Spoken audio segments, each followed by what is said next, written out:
ছাত্ররা বলতেছে তারা একলাই নাকি আন্দোলন করে বলছে, আর দেশের লোকজনদের কোনো কায়দার পরে এখানে নাই, তারা কিছু করেও নাই, তাদের কোনো অধিকারও নাই। বদল হয়ে যাওয়ার পরে আপনারা দেখছেন যে যাদের সরকার দরকার সেই মিলিটারি আমলা, পুলিশ, তারপর র্যাব, এনএসআই, বিজিবি এরা মিলে আবার একটা সরকার এটা বানাইছে। সেই বড় সরকারের প্রধান হলো কে? ফিরোজ। এবং আমি হিসাব করে দেখলাম ওনার এনজিও দপ্তর ওনাদের অধীনে আছে 2644টা এনজিও বাংলাদেশে কাজ করে।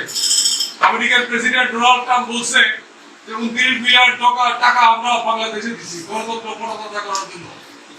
আমাদের এখানে ভোটে লোকজন দিতে যায় না, ভোটে লোকজনদেরকে টাইগায় আনার জন্য, সেই খরচাপাতি জোগাড়ের জন্য আমেরিকা টাকা দেয়। তখন দুনিয়া এইভাবে গণতন্ত্র প্রতিষ্ঠা করার জন্য আন্তর্জাতিক সংস্থা আমেরিকা, ব্রিটেন, নেদারল্যান্ড, ফ্রান্স এরা টাকা দেয়।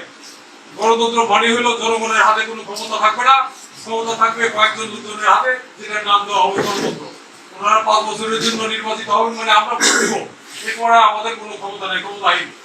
তাহলে আমি বলি ক্ষমতা জনগণের হাতে দিতে হবে, ক্ষমতা কয়েকজনের হাতে থাকলে চলবে না। তাদের পার্লামেন্টের যে ব্যবস্থা এটা আমি মানি না। কারণ কয়েকদিন আগে আপনারা দেখলেন যে 11 তারিখে নাকি সেনাপতি এবং ছাত্ররা মিটিং করছে।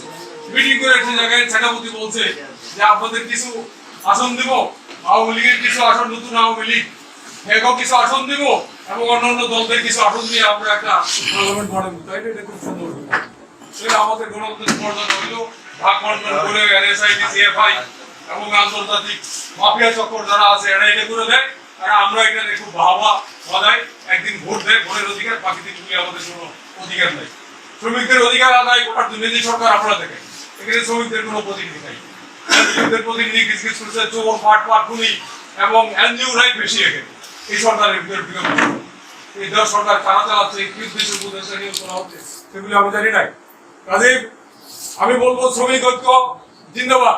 ছাত্ররা বলতেছে তারা একলাই নাকি আন্দোলন করে বলছে, আর দেশের লোকজনদের কোনো কায়দার পরে এখানে নাই, তারা কিছু করেও নাই, তাদের কোনো অধিকারও নাই, তারা এটা নিয়ে আন্দোলন করছে। আমরা বলছি আমরা বৈষম্যহীন নীতি পক্ষ করি, পক্ষ অবলম্বন করি, আমরা বৈষম্য নীতি চাই না। আপনারা এখন যে বহুত্ববাদ প্রচার করতেছেন বা আন্তর্জাতিক সংস্থাগুলিকে এনে ক্ষমতা ঘটাচ্ছেন, আমি তো দেখতেছি বিদেশি নাগরিকত্ব হচ্ছে, তারাও উপদেষ্টা হচ্ছে। এটা কেন হচ্ছে সেগুলি আমাদের বুঝতে হবে। আমি যে লম্বা কথা এখানে বলাবো না।